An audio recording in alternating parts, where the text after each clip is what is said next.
Have you ever noticed how every small town in America has at least one story folks don't like talking about after dark? Maybe it's a haunted bridge, an old house at the edge of town, or some lonely stretch of road where people swear they've seen something they can't explain. Now let me ask you something. Do you believe those stories? And if you do, have you ever experienced something yourself? Because down in Brazil, way past the big cities, out where the dirt roads run red and the nights stretch quiet and heavy over the fields, we got stories too, plenty of them, and I'll tell you right now, they're just as unsettling, maybe even worse. These ain't fairy tales made for children. These are stories passed down from grandparents who spoke low and slow, staring into the dark like they were seeing it all over again. So before we go any further, I want you to tell me down in the comments, does your town have a story people still whisper about? And if it does, what happened? Now pull that chair a little closer, because tonight I'm going to take you deep into the Brazilian countryside, where promises don't die easy, where the woods don't always give back what they take, and where sometimes death sends word before it arrives. Back in the late 1980s, near a quiet rural town not too far from Caldas Novas, there was a dirt road that cut straight through a thick patch of woods. Folks around there called it Crossroad Road, not because it crossed another highway, but because right in the middle of a sharp curve stood an old wooden cross, worn down by sun and rain, leaning just slightly as if it had grown tired of standing there all those years. Nobody alive seemed to know who had placed it there, and depending on who you asked, you'd get a different answer.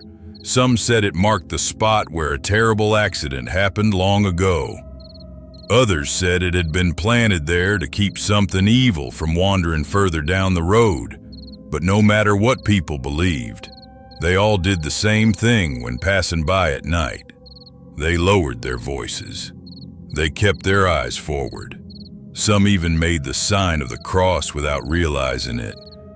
Out in the countryside, you learn early that respect costs you nothing, and it might save you something. There was a young ranch hand back then named Chico. Good man, hard-working. Walked home every single night to his wife Rita after long days tending cattle. Back in those days, not many folks owned cars out there, so if you worked late, you walked. And one particular night in March of 1987, with the sky dark as the inside of a locked barn and not a moon in sight, Chico was making his usual way down that dirt road when he heard a scream that stopped him cold. Now, I ain't talking about the kind of scream somebody lets out playing around or trying to scare a friend. This was the kind of scream that carried pain in it, the kind that sounded old, stretched thin by years of waiting. It came from near that bend in the road, near that cross. He stood there for a long moment, heart pounding, listening to the wind drag through the trees. He called out, asking who was there, but the only thing that answered him was silence. And just when he convinced himself it was nothing but his imagination playing tricks, it came again. Louder this time, closer. So he did what most folks wouldn't have the courage to do. He stepped forward, and that's when he saw her. A young woman dressed in white, kneeling beside the old cross like she'd been praying there for years. Her hair hung down over her face, and her shoulders trembled with quiet sobs. When she finally lifted her head, Chico felt the air leave his lungs. She was beautiful in a way that didn't seem natural anymore. Her skin pale, her eyes filled with a sadness so deep it felt older than both of them. And there was something else, something wrong. She didn't look solid. The edges of her form shimmered faintly, like smoke caught in moonlight. She told him her name was Clarina, and she spoke softly, saying she had been waiting there for 20 years for the man she loved to return from war. He had promised her he would come back and marry her. Promised, but he never did. She waited in her wedding dress until the waiting itself became too heavy for her heart. They found her lifeless beneath that cross long ago, and her family planted it there to mark the place where hope had finally given out.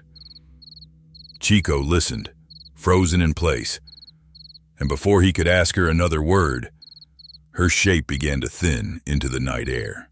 She begged him not to leave her alone, her voice stretching across the trees like wind through dry leaves.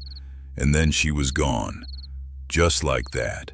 For years after that night, people claimed they heard that same scream when passing that bend after dark. But here's where it gets stranger. In 1995, an old man wandered into town asking for Clarina. Said he'd finally made it back. Said the war had taken longer than he expected, but he kept his promise in his